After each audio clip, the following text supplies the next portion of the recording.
Welcome back, ladies and gentlemen, and I am pleased to show you guys some behind the scenes information that is actually being released before this guy's video.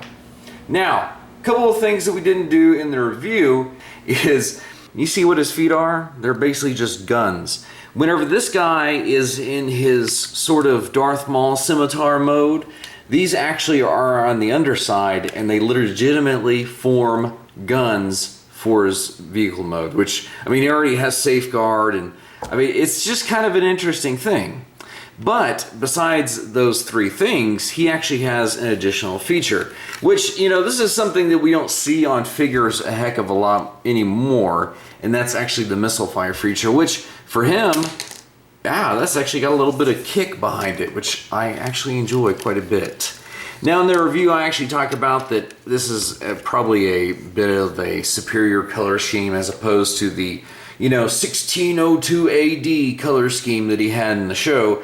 And to be honest, I have always wanted this version of Vector Prime. I had the other one years ago, but just recently rebought this dude.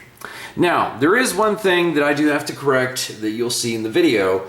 But when we used the cyber key, I said, oh, nothing ever happens when you just put.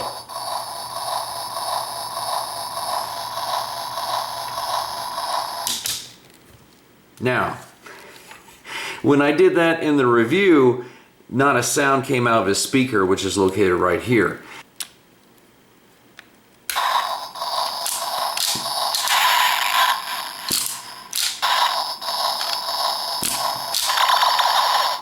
Now that sound effect right there is obviously meant for safeguard, but it only happens when you do this arm at a really kind of high speed, like, which is strange.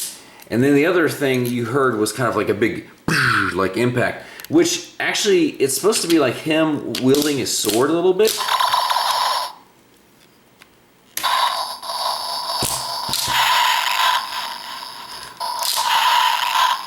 Like he went it, instead of like a sword sound, it's more like an uppercut, which is kind of strange for this guy.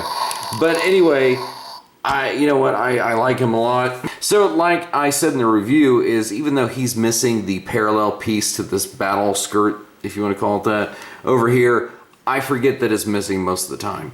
And a lot of the details on this figure, like we were talking about the 1602 paint scheme, they did pick out some of the details, and even though this is far less picked out, I feel, you know what, it's actually just still a really cool figure. I mean, I just like the overall design aesthetic.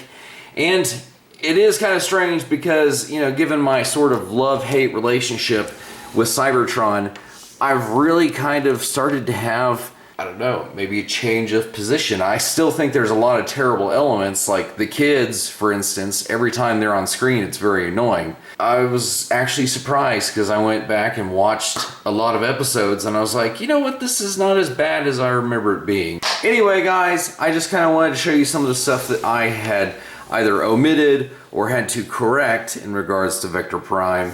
And like I said, this is going up a little bit before the actual video goes live, so if you haven't seen that already, please go ahead and check it out. Other than that, guys, that's all I really have to say. So until next time, Maximize!